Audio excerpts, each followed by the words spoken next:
Hello friends, welcome to my channel education Radha with science. आज की video में हम पढ़ेंगे स्कैटरिंग इफेक्ट और टिंडल इफेक्ट के बारे में। चलिए फ्रेंड्स, तो देखते हैं आज की ये वीडियो जिसमें हम टिंडल इफेक्ट के बारे में जानेंगे। अगर आपने मेरे चैनल पर और जो वीडियोस हैं साइंस से रिलेटेड वो नहीं देखी हैं तो आप मेरे चैनल पर जाकर उन वीडियोस को देख सकते हैं। और अगर आपको वीडियोस पसंद आ रही हैं तो प्लीज़ चैनल को लाइक, शेयर एंड सब्सक्राइब ज़रूर करें और अपने कमेंट्स भी ज़रूर दें कि आपको वीडियो कैसी लगी। तो चलिए फ्रेंड्स, आज की वीडियो में हम पढ़ते हैं टिंडल इफेक्ट। देखिए, स्कैटरिंग इफेक्ट क्या होता है। Scattering effect spreading of light in various direction by colloid particles, यानी कि लाइट का स्प्रेड कर जाना अलग अलग दिशाओं में, अलग अलग डायरेक्शंस में कोलाइड पार्टिकल्स की वजह से क्या कहलाता है, स्कैटरिंग इफेक्ट कहलाता है। यानी अगर हम सीधी सीधी भाषा में कहें तो इस लाइट का स्कैटर करना, लाइट का फैलना चारों ओर क्या कहलाता है, स्कैटरिंग इफेक्ट। अब ये जो स्कैटरिंग है ये वेवलेंथ के इन्वर्सली प्रोपोर्शनल है, ठीक है। यानी कि स्कैटरिंग क्या होगी, वेवलेंथ पर डिपेंड करेगी। किस तरीके से, अगर वेवलेंथ ज़्यादा है तो स्कैटरिंग कम होगी और अगर वेवलेंथ कम है तो स्कैटरिंग ज़्यादा होगी, इस हिसाब से, ठीक है। चलिए अब देखते हैं टिंडल इफेक्ट। तो टिंडल इफेक्ट क्या होता है, when light passes through a colloid, its path becomes visible, right। यानी जब लाइट किसी कोलॉइड से पास होती है तो उसका जो पाथ होता है वो विजिबल हो जाता है, यानी कि दिखने लगता है।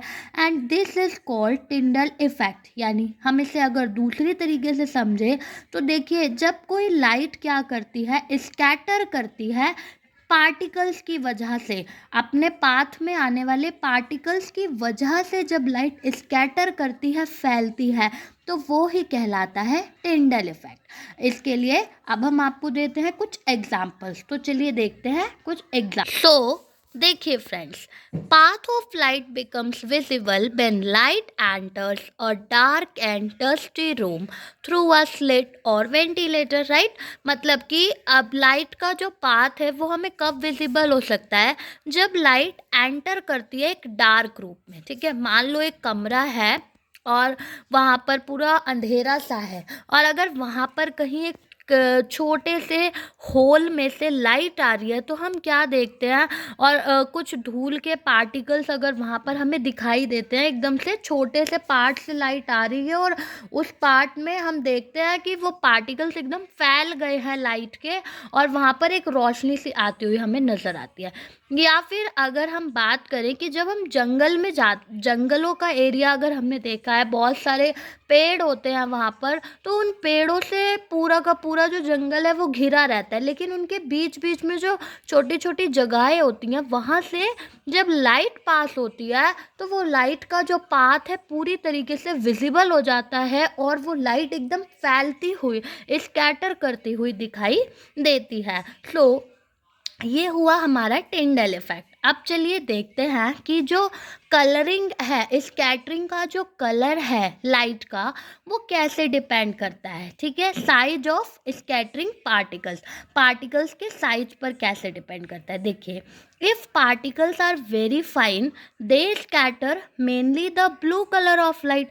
अगर जो पार्टिकल्स होंगे वो बहुत फाइन है, ठीक है, तो वो क्या करेंगे, ब्लू कलर की लाइट को ज़्यादा स्कैटर करेंगे क्योंकि वहाँ पर वेवलेंथ शॉर्टर होगी, कम होगी। समझे बात को, क्या बोला मैंने कि जो पार्टिकल्स हैं अगर वो बहुत फाइन है, बहुत बारीक पार्टिकल्स हैं, तो वो ब्लू कलर की लाइट को ज़्यादा स्कैटर करेंगे क्योंकि वहाँ पर जो शॉर्टर है वेवलेंथ लाइट की, ठीक है, ब्लू कलर की वेवलेंथ शॉर्टर है। अब देखिए, medium size particles scatter mainly the red colour. जो मीडियम साइज के पार्टिकल्स होंगे वो क्या करेंगे, ज़्यादा रेड कलर को स्कैटर करेंगे। क्यों, क्योंकि उसकी वेवलेंथ क्या है, लॉन्गर है, इवन लार्जर पार्टिकल्स, और जो बहुत बड़े पार्टिकल्स होंगे, scatter all the colours of light, वो क्या करेंगे, लाइट के सारे कलर्स को स्कैटर करेंगे। That is why it appears white, और इसी वजह से वो हमें वाइट कलर के दिखाई देंगे। तो आपको पता चला किस तरीके से जो कलर्स हैं, किस तरीके से वो लाइट को स्कैटर करते हैं, और कैसे जो वेवलेंथ है वो एक बड़ा रोल प्ले करती है। ठीक है, तो देखिए, wavelength of red light is about 1.8 times to that of blue light. जो रेड लाइट होती है उसकी वेवलेंथ 1.8 टाइम्स है ब्लू लाइट की वेवलेंथ का।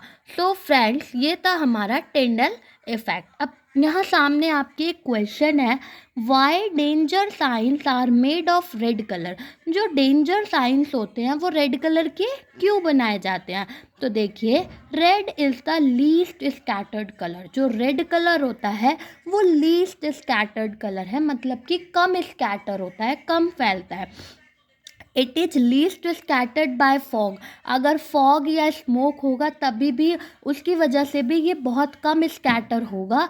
And can be seen in the same colour over a long distance. और अगर हम इसे कितनी भी दूरी से देखें, ये हमें सेम ही कलर का दिखाई देगा, यानी रेड ही कलर का दिखाई देगा। इसीलिए जो डेंजर साइंस होते हैं वो रेड कलर के बनाए जाते हैं। फिर देखिए, एक और क्वेश्चन है, why the colour of sky appears blue on a clear day. अगर एकदम क्लियर डे है तो वहाँ पर हमें जो स्काई का कलर है वो ब्लू क्यों दिखाई देता है? तो देखिए, the upper layer of atmosphere contain very fine particles of water vapour and gases.